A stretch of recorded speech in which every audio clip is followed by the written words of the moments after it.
కాబట్టి నిన్న వికారాబాద్ జిల్లా ఇది స్వయంగా ముఖ్యమంత్రి గారి జిల్లా. అక్కడ వికారాబాద్ జిల్లా స్టేషన్ హౌస్ ఆఫీసర్ అంటే సిఐ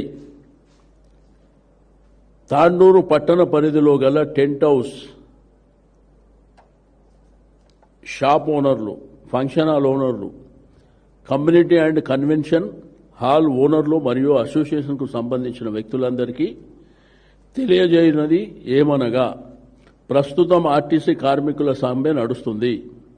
ఇట్టి సమ్మె పూర్తిగా చట్ట విరుద్ధమైంది మరియు గవర్నమెంట్కు వ్యతిరేకమైంది.